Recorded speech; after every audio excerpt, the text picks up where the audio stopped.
Hello, I'm Wendy Stone, your host and reader for Storytime.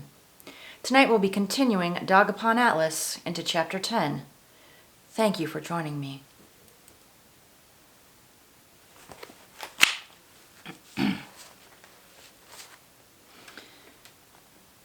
I left the university and headed south down Amsterdam toward Verdi Square, stopping outside the Elia Cafe.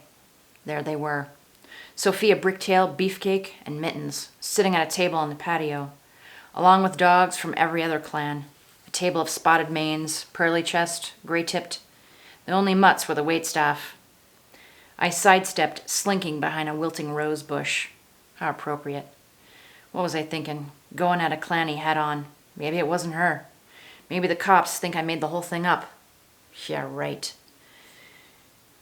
Did it matter? If I accused a clanny of a conspiracy to frame me, I'd end up in jail. Wasn't I going to end up in jail anyway? I can't do it. It's a bad idea. I go back to the office, sneak in if I have to, start calling around about Fullwither, call my buddies at the old precinct, see if they can help me unwrap this thing. Good idea, Deacon. Listen to Benson's advice for once. Stay straight. I turned to leave, but stopped on hearing squealing tires.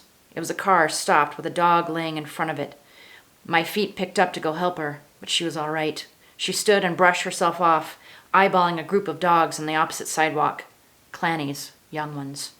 Laughing, the scene unfolded in my mind. She'd been walking across the street in the opposite direction of the group. They must have edged her into oncoming traffic. She crossed over to the sidewalk and passed me, head down, tail tucked. "Yep," I said. "Too much horse shit. Here we go. I mean, why stop now, right? Ugh, what will my anger management counselor say?" I approached the restaurant, sneaking past the hostess and the waiters. Sometimes being a little smaller works for you. I slid into the chair opposite Sophia, picking up a crab puff. "Ooh," I moaned. "That is good. I mean, freaking good. You dogs know how to eat, know what I'm saying?" Beefcake growled, showing me his nice, big, white, sharp teeth, then slowly rounded the table toward me. Sophia put up a paw. "No," she said. "Mr. Tawnyside, I'll give you this. You know how to make an entrance."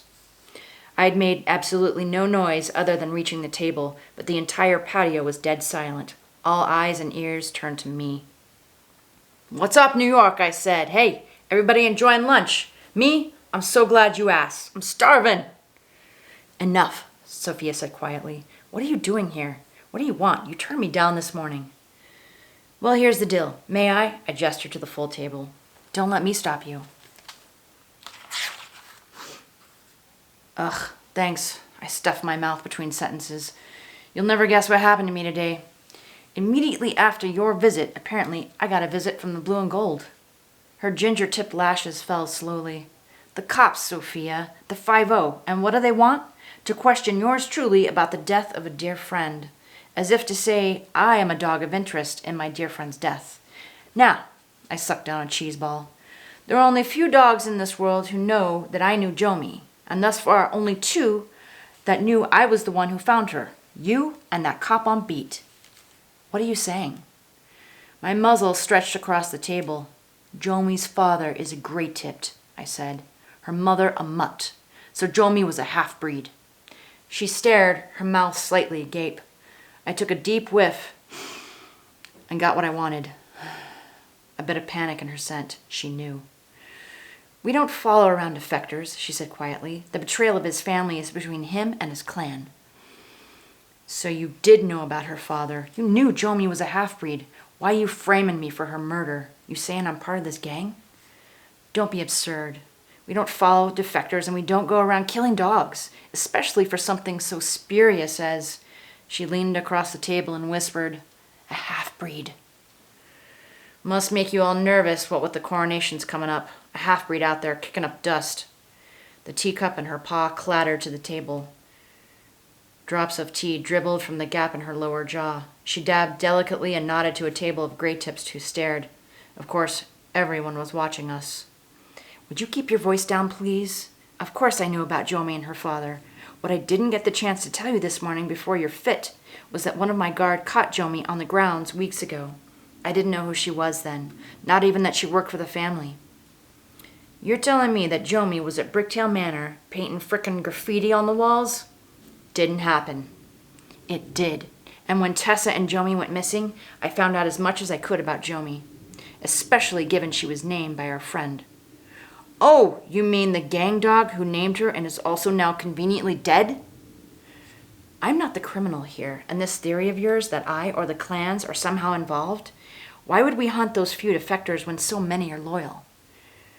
True loyalty takes love, not fear. Bold words from a dog wanted for questioning and a murder. That's crap and you know it, I pointed across the table. Like it or not, your best move would be to find Dr. Fullwither. She'll know the truth about Jomi. And there it was. You're framing me for Jomi's murder, so I'll find Tessa for you, I said aloud. There is no conspiracy here, Mr. Tawnyside. I could have called the police the minute you stepped into this restaurant, but I didn't. And how little faith you have in your own kind. You yourself were a peacekeeper for a few years. Yeah, I was a cop. But peacekeeping? Come on. Don't pretend we don't get instructions to let full breeds get a full pass. Believe it or not, I understand the gap between the clans and mutts, and it's wrong. We're all of the same species. I'm going to change those perceptions. So the rumors were true.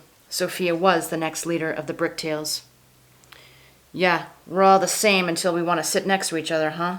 I nodded to the new fracas developing near the wait stations. What looked like the manager and wait staff pointing out the mutt on the patio. Me.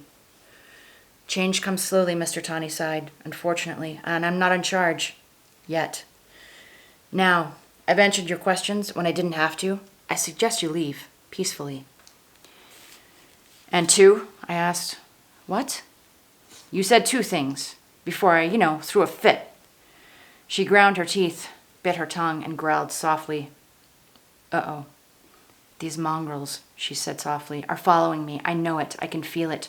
Don't you ever get that feeling that someone is watching you? All the time. Thanks for lunch, Miss Bricktail. And you, I yelled at the stub snout at the next table, who'd been glaring from the minute I sat down. Can I help you? Do you need something? That's what I thought. Keep your ears over your own table, pal. I left the patio cafe just as 5 of the waitstaff made a beeline for me. Sophia's markers had told me one thing. She was crazy practice at controlling her chemicals. She could have said that daylight was black and believed it. But her practice speech told me a little more. In the biz, she delivered what we call non-specific denials. Hadn't said she wasn't framing me for murder to get Fullwither back. Hadn't said anything positive except to further frame Jomi. Then there was her professed love for the public and bringing us all together for a giant group hug. But hell, I wanted to believe her. Well, enter the Clannies. I hope you enjoyed that chapter and to see you next time. In the meantime, remember, find a nice fire and stay warm.